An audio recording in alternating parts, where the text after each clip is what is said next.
bagaimana menurut Ibu mendefinisikan etika profesi guru? Mendefinisikan etika profesi guru banyak ya. Kalau etika itu harus kan ada tata tertib ya. Etika harus bukan sempurna, yang namanya manusia itu tidak sempurna. Mungkin ada etika buat guru. Yang pertama, kita sebagai figur ya, figur untuk anak-anak harus menjadi suri tauladan bagi siswa-siswa kita ya. Jangan sampai seorang guru mencerminkan yang tidak baik ya. Harus menjadi suri tauladan anak-anaknya dan guru-guru rekan-rekan anak. Itu ya. Yang kedua, sebagai guru ada yang harus di etika ya, ada etika ya. Coba ada yang tahu dulu nggak menurut adik etika itu sebenarnya bu apa? Itu korbannya. Harus bisa menjadi role model yang baik, terus harus bisa menjelaskan materi-materi yang emang kita diskusi ada ya, biar nanti titik temunya ada ya. Sok boleh dari yang lain pendapat. Ini kan pesan harus bisa menjelaskan materi yang disampaikan dengan spesifik ya kepada anak biar juga dipahami. Coba ada lagi. kita bisa menjadi penampilan juga. Iya, tadi kan penampilan ya. Sama itu penampilan untuk tauladan untuk bisa di tuti ya sebagai figur seorang guru yang namanya siswa atau anak ya. Kebanyakan bukan takut jadi taat gitu kepada ibu guru teh daripada kepada orang tua ya. Bukan kebanyakan adalah jadi kalau misalkan tuh kata ibu guru juga harus ini kalau sama mamanya kan enggak gitu kan. Kalau sama ibu guru pasti itu. Ada lagi ya, harus profesional.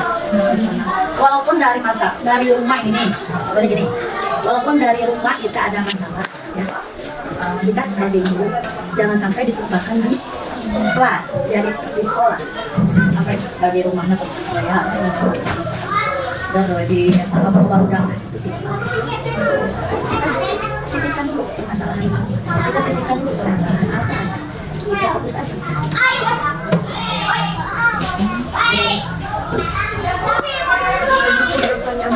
Ya boleh. Tapi ini dapat dirangkum gitu.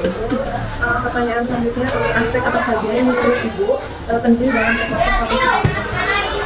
Aspek kebijakan, pertama kebijakan, terus disiplin. Ini disiplin, disiplin. Karena kalau misalkan guru tidak disiplin, ya ngajarin terus tidak yang tadi itu kan profesional ya, kita kembali lagi ke profesional. Walaupun kita ada masalah, ada apa, kita buat untuk aspek-aspek itu.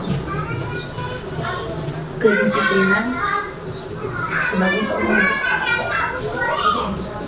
Salah satu contohnya kedisiplinan. Yang lainnya bolehlah menggali yang lainnya. Intinya itu sama itu kalau kita tidak disiplin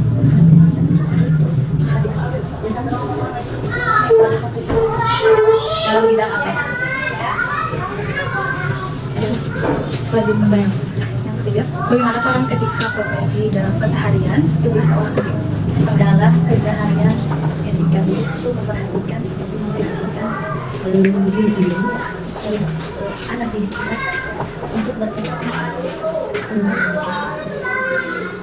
Kita itu harus memberikan contoh kembali lagi ke suri tauladan karena kita sebagai guru ditiru dari guru kita harus berlaku yang baik walaupun di hadapan semua orang karena yang guru ya yang namanya pasti itu ditiru dari seorang siswa walaupun ya memang gitu ya ada sebagian guru yang acuh, yang cuek, bukan bayar. Sebenarnya membuat administrasi. Guru juga sama, tidak untuk mengajar saja, tidak untuk bertatap muka saja, tetapi guru juga ada yang membuat administrasi. Ya, administrasi. Peran etika profesi guru dalam keseharian tugas seorang guru. Ya, yang tadi itu ya. Jadi kita itu disiplin, terus dapat menjadikan kita sebagai guru tauladan ya, untuk semua orang atau untuk minimal lah untuk siswa kita aja. Siswa. Jadi kedisiplinan itu yang lebih di sini ya, kalau namanya ada di situ ya susah. Yang aku berbicara ya, ini kita kan selalu mungkin dilihat sama siswa kan Ya. walaupun kita di luar, oh itu ibu guru aku, oh kenapa ya ibu guru aku gitu. Nah itu kita harus menjaga seperti itu. Ya. Kita itu profesi itu sebagai guru, berarti untuk menjaga profesi kita sebagai guru dan sampai di luar kita tidak Baik. Ya. Bagaimana peran sekolah atau pemerintah dalam mendukung guru agar lebih profesional? Kalau tadi kan saran atau solusi yang ditawarkan untuk mengatasi masalah etika dalam dan profesionalitas guru. Tadinya saya peran sekolah atau pemerintah dalam mendukung untuk profesional guru. Setiap tahun juga atau setiap 1 tahun ada program untuk workshop ya, ada program untuk workshop. Bagaimana Ibu mengatasi kendala tersebut? Mengatasi kendala tersebut ya sesuai dengan seadanya aja gitu ya, misalnya yang sederhana ya sesuai dengan kemampuan, terus melihat kami itu apa sesuai dengan SPP karena apa materi yang didiskusikan, jadi kan ada panduannya ya. Jadi kita melihat di dalam RPT sekarang materinya temanya apa. Kalau mengajar misalkan ya, jadi kita melihat sesuai dengan hari ini misalkan ya, temanya tentang apa gitu ya. Nah, itu sesuai dengan RPTS yang ada, sesuai dengan itu. Selanjutnya adalah pelatihan atau kegiatan apa saja yang sudah Ibu ikuti untuk meningkatkan kualitas pengajaran. Iya, ada itu KKD, kerja kelompok kerja madrasah.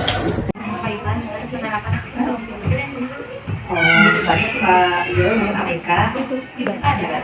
Kita harus di sekolahnya atau di rumah. Ya, yang mendingan awalnya selama mengajar memang rumah harus ada. kadang Ada menyadari bahwa kita kalau itu di sebagai SMP guru kan kadang ngajar cuma 2 orang. misalnya jadi berbicara kan kalau guru itu kalau dengan teman gitu.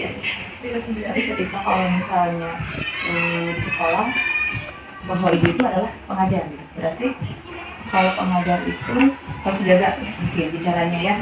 Beda lagi kalau ketika bertemu sama teman gitu. Kadang-kadang kita nggak sadar kalau bisa suka ada yang apa ya beri aku atau tidak.